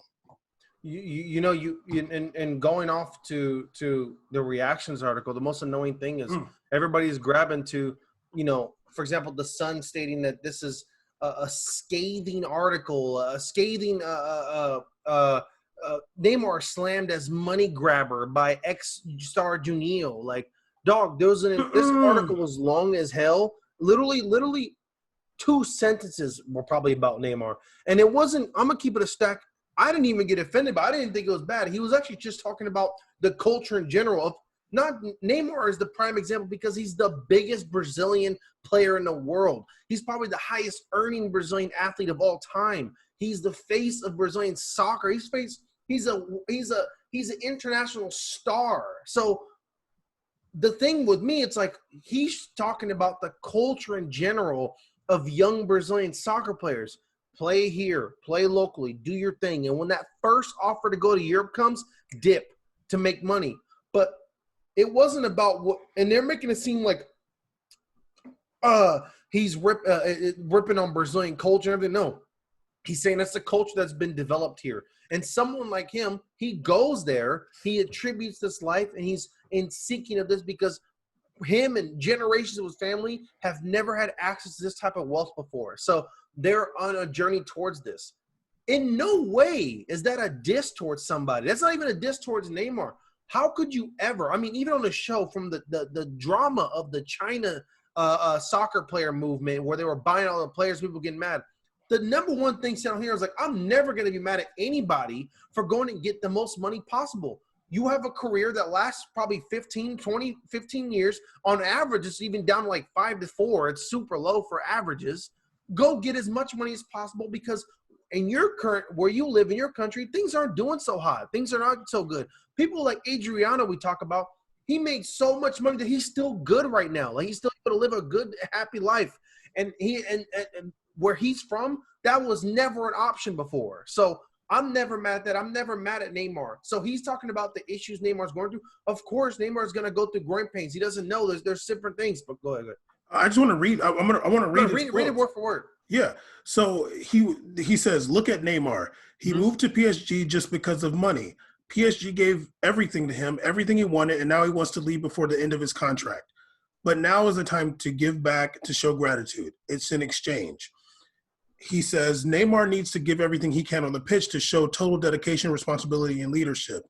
Now, he has more to say, but I just want to say this. Like, this is somebody who's also a sporting director. So, like, his role is like, yeah, like, we get the player, we want them to, like, play for us, you He's know? literally saying the PSG exhausted a large amount of resources on bringing Neymar in. And change the culture for him. It's a whole everything. They did everything to bring him in. They literally, and of course, there's things that Neymar has brought to PSG that they would never got for anybody else. The Jordan deal, literally, he's probably the reason why there's any access to America. It's just Neymar. Like we saw that year where Neymar was hanging out with Jamie Foxx and Justin Bieber. I'm just saying, like, there's even an access point. Neymar was even on freaking Jimmy Kimmel. Like, there's an access to America that they didn't have even with like Zlatan. Like, I'm sorry, like things have grown here because of that. Neymar has brought that. He's a superstar. So the thing is, they're like, okay, that's great. You brought us monetary things too, but on the field, bring that as well, because if you're making $600K a year, we want to see more on there too. We want to see, give us more. So he's a sporting director. If anybody knows, it's him. Yeah, exactly. So he also says, he says Neymar needs to give everything he can on the pitch to show total dedication, responsibility, and leadership. The problem is that the establishment in Brazil has a culture of greed and always want more money. This is what we were taught and what we learned. So now he's talking about like the culture in Brazil, and he's saying himself too. He didn't say that's the culture that Neymar was taught and Neymar learned, or even other players. He said we. He even took personal accountability. So if you're going to write an article talking about, he's literally, the article's title, this is wild. Neymar slammed as money grabber by ex-Brazil star Juninho. I'm like, dog, the sun is so garbage, it's crazy. Well, yeah. I mean, that's what they do. But the thing is like, they got it so I can click on it right now. But the thing is he literally took self-accountability for it. He had the year. I remember he had the year with Vasco, and then he decided to make the move to France. Fine, like he made that decision, and then it's true. In the culture, you're taught to get the money, and I ain't mad at that. But go ahead, man. What is it? I'm not done with the quote yet. Oh, you want to keep going? Goddamn, go off. Oh my God, Pope King, go ahead. Okay, here we go. So he says, so is Neymar at fault here or Brazilian society? It is simply what he learned, and this is the part where it shows that he's not really criticizing Neymar. He says, I need to differentiate between Neymar as a player and Neymar as a person. As a player, he's in the top 3 in the world at the same level as Cristiano Ronaldo and Leo Messi. He's fast, tough, can score, make assists as a real number 10. But as a person, I think he's guilty because he needs to question himself and grow up. At the moment, however, he is doing what life taught him to do. So he's saying that, there's some accountability on Neymar to question himself and grow up, which everybody needs to do their whole life. But he's also saying that that's what life taught him. Like, that's what the culture in Brazil taught him. That's what being a star athlete taught him.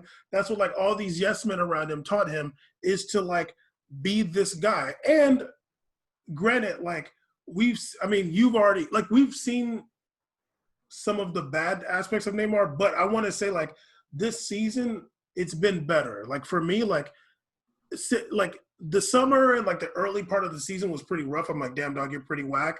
But like since like November, like since Champions League, since the booing, it's like almost like it was like a little bit after that. Yeah, I was like, since that, like a little bit after, it's like there's things that even for him, there's humbling experiences. There's things that you can go to that wake you up from the WhatsApp incidents, all the stuff that's happening. There's things that wake you up. There's even with him, like who knows that. Even his decision to go to Barcelona, while competitively, we were like, man, that's kind of weak. You didn't really forge your own path. They're kind of going back to like what's easy. But for him, it's like, you know what? Like, honestly, I tried this. It didn't work for me. I feel more comfortable just being in that scenario to be able to prove my best. Maybe that's him. Maybe that's what he's thinking. Like, I want to be in that space. And I'm better. I feel better in that area. Yeah, and honestly, I think what probably humbled him was when PSG said, "You're not going nowhere." He's probably like, holy crap, I don't have the power. Yeah, he probably was like, he probably thought he could force the move, and they were like, look, you got a lot of power, but like we're just gonna say it's 200 mil, and they can afford that. Yeah, and like they bought Griezmann. Yeah, and they don't have no players that's that serious for us. No, like we don't want Griezmann. They don't have a player on Barcelona that can do for us what you do for us. So sorry, man, like you're not going nowhere now. It's up to you. Either you're gonna play or you're gonna sit out. And like then if you sit out this season or sit out or whatever, Barcelona ain't gonna want you, and your whole cachet is gone. Or you get on that damn pitch, do what you're paid to do, get out there and turn up, and it'll go good for you. Because let's also not forget, and maybe this is also something that humbled Neymar a lot too. Brazil won that Copa America without him. Without him. Without him. I remember without said the entire Copa America. Neymar is cheering for the other side so bad. Easy. They won that joint without him. Yeah, and they pooped out in the World Cup with him. Word. He hasn't won a major trophy with Brazil yet. No, he hasn't. You know what I'm saying? I mean, and he's gonna be what, 30? Huh? He won the Olympics with Brazil. Stop it. Fugazi. But I can appreciate that. You're trying to ride for your people. I haven't rolled for Neymar in a long time. So. And how old is Neymar? He's 27? 28. 28 now? Yeah, he's a year younger than me, I believe. He's 92. Okay. Yeah, he's 28. 28. So he's going to be 29 next year in a few months. That's 2021. So he's going to be 30 by the time we're supposed to play the next World Cup. You know what I'm saying? Time is ticking, buddy. Yeah, he's February. He's Aquarius Day, February baby. Yeah, he's supposed to turn 29 next year. Yeah. So and I don't know what's going to happen with the Copa America, like what they're going to do. I think they're trying to play it next year. I'm not sure, but like Neymar basically got two major tournaments left to like prove himself as like he could potentially put himself like above Pele, maybe. Yeah. I mean, he's already passed or he's tied with Pele with goals, right? On a club, some crazy number, close. He's gonna pass him with the goals. He's gonna pass him. He has stupid cap goal numbers. Like his cap goals are 61. He has 61 goals in Brazil. Jesus Christ! And I think Pele had 77. Yeah, it was like 77. So he has a dummy amount of goals. So he's probably gonna pass him. But probably, maybe. I think he is. To be honest with you, Brazil plays an obscene amount of friendlies too. And he's going to be invited to all those until his knees fall off. But for him, like it's not even about that, because the biggest thing about him, it's just like, okay, but when you were out there, what did Brazil win? When you were wearing the shield, like what did you do? And sadly enough, there's been 2 opportunities to see it and nothing's transitioned. Now, arguably, a lot of people would have said, how come he didn't get called up in that when he was 19 for that young 2010 team? But dog, it's not even about that, because Brazil flamed out in general. There's too much talent on that team anyway. It's not like they didn't have talent. They had Ronaldinho and Kaká, like they were good. But like he didn't do it. He got injured 2 Champions League playoffs in a row. He got injured a World Cup previously, and the last World Cup too. He flamed out. He's gotten injured so much I try to forget which ones he got. I'm like, when did you play? That's what I try to think about now. I'm even looking here. I'm like, dog, you spent 4 years at Barcelona. You had 123 appearances. You've been at PSG since 2017. All you got is 52?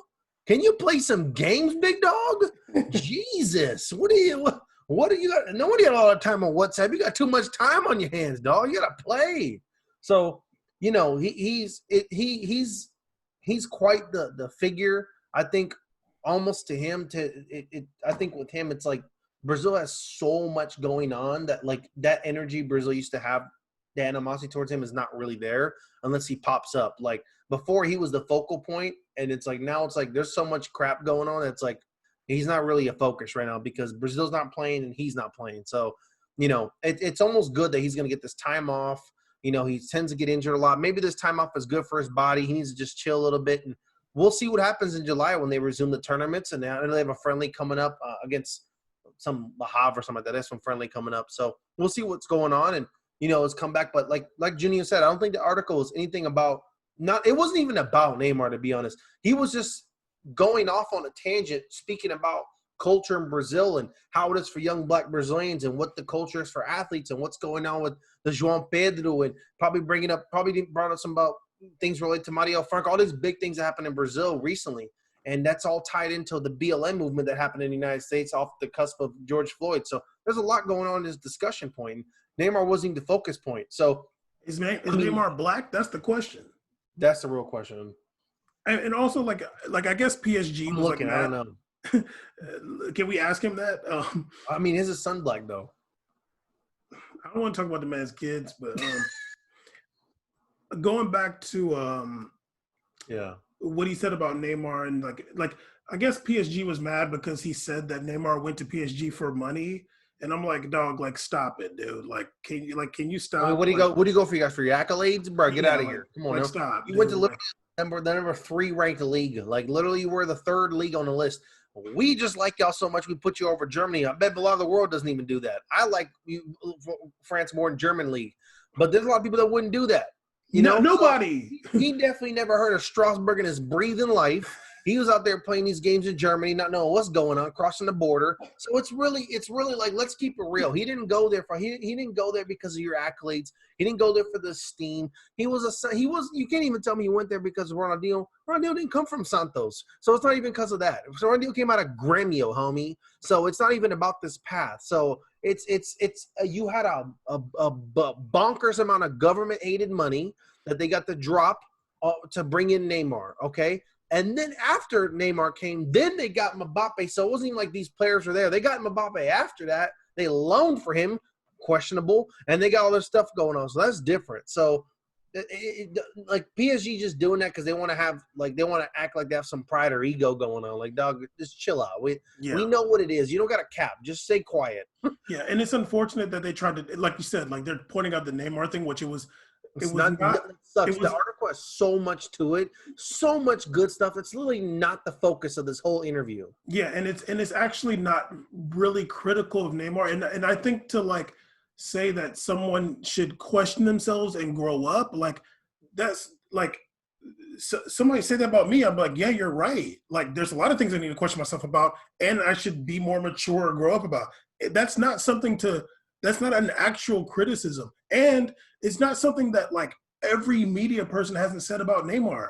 Probably the damn Khalefi said that about Neymar before. Like he needs to question himself. Like everybody's had that criticism of Neymar. Like even if you want to defend him to the tilt, he has done things where it's like, come on, man. Like, what are you doing? Yeah, like no question. So I think what Juninho did was show a lot of it was even like some self-reflection and showing look, we're talking about how Brazil is. This is the biggest name in Brazilian soccer right now. He's and black. The reason y'all are the criticisms y'all have about him, they're actually not all his fault. Let me tell you about how Brazil is, so you can see why someone like Neymar would be and also someone like Ronaldinho, and also somebody like Adriano. He was wilding out too in Ecuador, and somebody and even I think they also talked about Ronaldo like that, Brazilian Ronaldo, and they talked about and your boy Adriano. Adriano has his wild things. I mean, there's all these players. There's all. I mean, and obviously, I'm not trying to be oh, they're all whack and they're all like this. I'm not saying that in the least. Actually, Brazil is the football country of the world, and there would not be football without Brazil. Just yesterday, I was telling you that if Quadrado was Brazilian, he'd be a huge name. I wish. Does he have a dual citizenship still? Can we get them? I mean, damn, dog, just go across it real quick. I ain't gonna tell. Just shave your head and start running around out there. I won't say nothing. But wait, who's that? We'll take him. What's his name in Portuguese? Quadrado. Oh, cool. Sure, let's go. But I think what could be perceived as critical by Juninho is not actually critical. He's actually saying the most understanding thing about Neymar. I get it. I was there too. You know what I mean? You know, the biggest thing for me, it's it sucks that there's just so much really good discussion points in there about so much going on in the world, and especially what's going on in Brazil, which it's never going to get the press because people only care about Brazil when it comes to the pretty stuff, the Tumblr, Pinterest stuff. They don't care about Brazil when it comes to the grassroots issue. I mean, the most real political attention Brazil got was that beginning Bolsonaro campaign, some of this wild stuff he says, and then the fall of Lula. That's like the pinnacle, and of course the Dilma thing too. But like that was the pinnacle of Brazil's like international like news segment stuff. Other than that, people don't care about the day to day. People don't even know that Brazil had a democratic protest in Salvador after the George Floyd. People don't know about that. People don't get to see that because Brazil shuts that down. They don't want they don't want to publicize that. The Brazil's god awful, terrible journalism there has not allowed that to come out. You know, whack companies like SBT and Global have been the pinnacle of Brazilians getting their opinions fed to them for a long time. Honestly, since '88, since the democracies began, they've been controlling that narrative since then. So they go along with the tide when everybody's for, and then when things fall apart, they find every reason to burn it even harder without finding a neutral point and have a discussion point with the public about how they should feel about some of these politicians. That doesn't happen in Brazil. So, you know, you get to do what you want from Bolsonaro not having to go to any debate he doesn't want to go to, from all the stuff in the beginning. The point of this article wasn't about that. You know, he brought up, I think it was almost to me like almost like in a fatherly situation where he looked at Neymar and was like, dude, I know, like I've been there. I can't ever say you did something different. I played alongside Ronaldinho, these superstars. I get why you did that. I get why we did that. But if he wants to develop at 28, it's like here we're coming up to that final leg of your prime. So what is your next? It's not about what you've done. What are you going to do moving forward, Neymar? I'm over talking about what Neymar's done in the past. I'm so down to talk about what Neymar is going to do or what Neymar has done right now. Like I want to talk about some good stuff with him. I don't want to come on here and rip on him. That's not what I want. Like the WhatsApp thing, in a way, it was funny just like because it's like, what the hell is he doing? Like, you're getting 600K euros a year, a week. Like, you don't need to be living this life, dog. It's like pointless. And you're acting wild. Like, don't be showing us the receipts like that, please. Jesus. So he's doing that. We're like, come on, man, you're just not doing it right, you know? But other things about him, I'm like, I'm not about to rip on that. So we wanted to see Brazil be successful, Neymar in Copa America. I want to see Brazil hold up a trophy with Neymar there. It'd be a great story, you know, especially someone who's come up, made it to the top, and then achieved success at the top. That's the ultimate goal, you know. So we'll see what happens moving forward. I'm not writing his career off, and no one is, but for sure with the Juninho thing, that was not about. It wasn't him ripping him and calling him a money grabber, not in the least bit. He even talked about why he went to Europe as well too. So why would he call Neymar a money grabber? He might as well be calling himself that. Like that's so stupid. Yeah, no, it was a really good article, and we have been talking about it for a long time. And I think that we're late, dog. Where you been? I think we're definitely not going to talk about MLS being back or NBA coming back. We'll save that.